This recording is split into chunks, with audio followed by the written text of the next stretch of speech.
একজন মানুষ যার সম্বল ছিল সামান্য,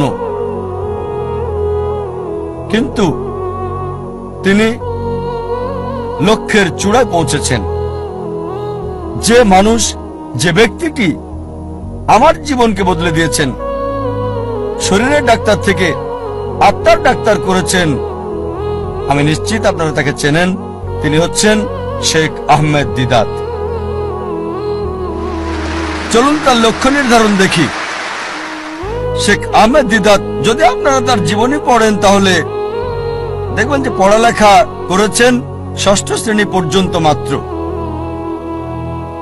তার কারণ ছিল সাংসারিক অভাব, বাধ্য হয়ে পড়ালেখা ছেড়ে দেন তিনি। 6ষ্ঠ শ্রেণী পাশ করার পর লেখাপড়া ছাড়তে বাধ্য হলেন। সামান্য সম্বল নিয়ে নিজের দেশ ভারত জন্মস্থান ছেড়ে চলে গেলেন দক্ষিণ আফ্রিকায়। তিনি কাজ করতেন সেলসম্যানের, ফার্নিচারের দোকানে দোকানে ড্রাইভিংও করেছেন তিনি ইত্যাদি।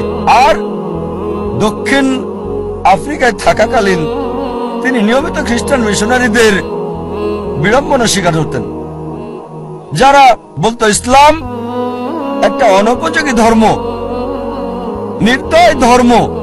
তারা ইসলামকে আক্রমণ করত। আর যেহেতু হ্যারাসমেন্টের শিকার, তার মনে একটা ইচ্ছা আসলো, ইসলামের বিরুদ্ধে সব অভিযোগের আমি উত্তর দিতে চাই সেই সব খ্রিস্টান মিশনারিদের। এই খ্রিস্টান মিশনারিদের ইসলামের বিরুদ্ধে বলার উপযুক্ত জবাব দিতে চাই। চিন্তা করেন, 6ষ্ঠ শ্রেণী পর্যন্ত পড়া একজন মানুষ। তবে অবশ্যই আল্লাহর উপর ভরসা ছিল। তিনি চেষ্টা করেছেন।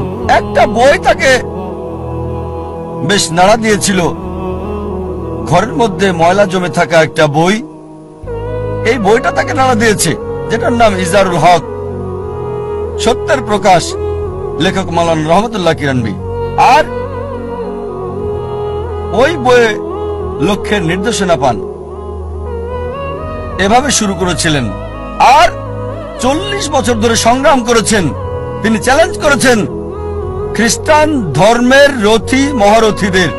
চিন্তা করেন, 6 পাস একজন মানুষ 40 বছর সংগ্রাম করেছেন, পৃথিবীর সেরা খ্রিস্টানদের সাথে চ্যালেঞ্জ করেছেন। এমন একটা ঘটনা 1986 সালে তিনি বিতর্ক করেছিলেন পাদ্রী জিমি সোয়াগাটের সাথে। আর 80-র দশকে এই জেমি সোয়াগাট ছিল 1 নাম্বার, সবচেয়ে ক্ষমতাধর, সবচেয়ে বিখ্যাত খ্রিস্টান টিভি বিতার্কিক। তার বিতর্কের কয়েক সপ্তাহ আগে শেখ দিদাতের এক ভক্ত বলল, শেখ আহমেদ দিদাত, আমি আপনার ভক্ত, আপনাকে একটা উপদেশ দিচ্ছি। এই জেমি সোয়াগাটকে আমি চিনি, তার সম্পর্কে আমি জানি। তার সাথে বিতর্ক করবেন না, আপনাকে হাসির পাত্র বানাবে আর ফু দিয়ে উড়িয়ে দেবে। চিন্তা করেন, একজন ভক্ত আহমেদ দিদাতকে উপদেশ দিচ্ছে জেমি সোয়াগাটের সাথে ডিবেট না করার জন্য। আমি তাকে চিনি, আপনাকে হাসির পাত্র বানাবে আর ফু দিয়ে উড়িয়ে দেবে।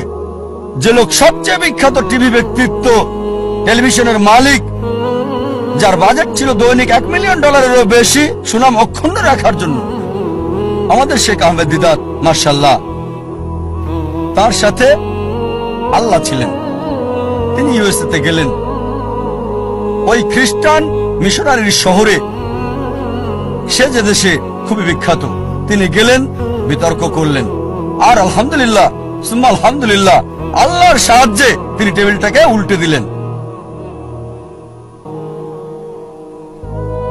চিন্তা করেন, একজন মানুষ সামান্য পুঁজি নিয়ে, স্কুলও পাশ করেননি, গ্রাজুয়েশন তো দূরের কথা, চ্যালেঞ্জ করেছেন খ্রিস্টান সম্প্রদায়ের প্রধান নেতাদেরকে। তারপর থেকে তিনি সবচেয়ে বড় বাধা বিশ্ব খ্রিস্টান নেতাদের জন্য, খ্রিস্টান মিশনারিদের জন্য। একা একজন মানুষ শেখ আহমেদ দিদাত আল্লাহ সুবহানাহু ওয়া তাআলার সাহায্যে সমগ্র খ্রিস্টানদের চ্যালেঞ্জ করেছেন।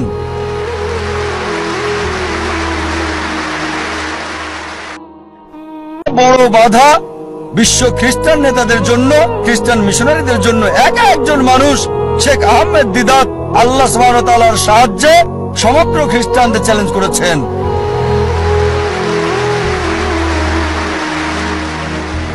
এবার তার লক্ষ্য নির্ধারণ দেখি। 1 নম্বর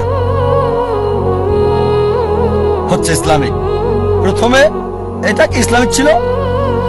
কোরআন এবং সহিহ হাদিস মোতাবেক এটা কি আল্লাহ এবং রাসূলের জন্য ছিল?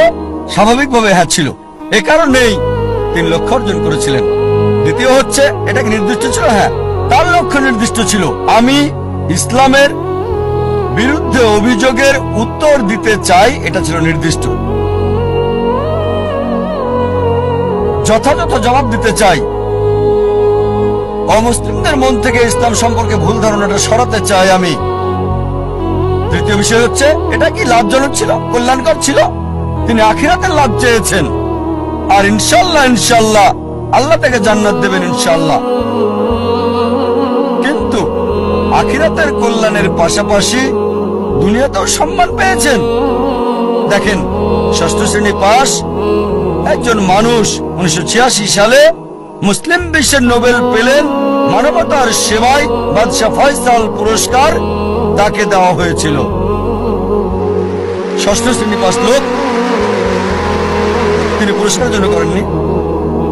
হয়তো পেয়েছেন $200, সেজন্য করেননি। পুরস্কার ছিল হয়তো স্বর্ণ, সেজন্য করেননি। তিনি করেছেন আল্লাহ এবং রাসূলের জন্য। আল্লাহ আখিরাতে পুরস্কার দেবেন, এই দুনিয়াতেও লাভজনক।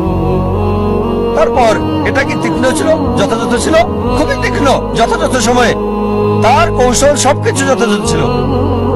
যখন খ্রিস্টান মিশনারিরা মুসলিমদের বদনাম করত, আমাদের অবস্থান ছিল যখন একেবারে নিচে। এই মানুষ শেখ আহমেদ দিদাত হাজার হাজার তরুণকে অনুপ্রাণিত করেছিলেন এবং আমাকেও। অন্তত আমরা মাথা উঁচু করে দাঁড়াতে পারি ভালোভাবে। তারপর এটা কি পরিমাপযোগ্য? হ্যাঁ। তিনি কি করলেন?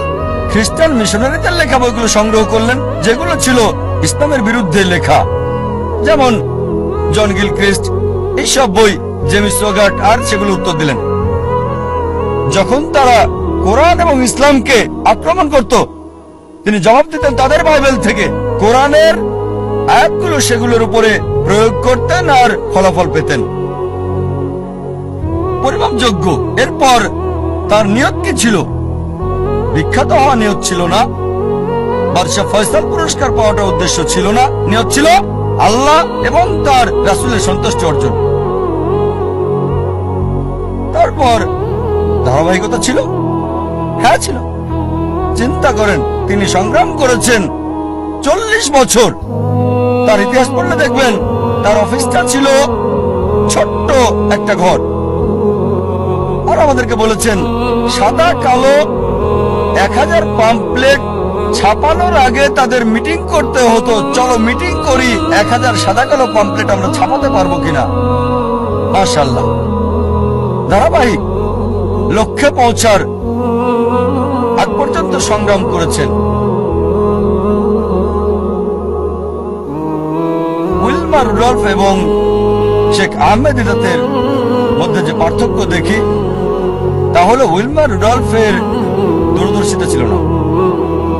এই পৃথিবীতে অনেক মূল্য, কিন্তু শেখ আহমেদ দিদাত ছিলেন দূরদর্শী। আর এটা ছিল আখিরাতের জন্য। ইনশাআল্লাহ আল্লাহ তাকে পুরস্কার দেবেন আখিরাতে, দুনিয়াতেও তাকে পুরস্কার দিয়েছিলেন।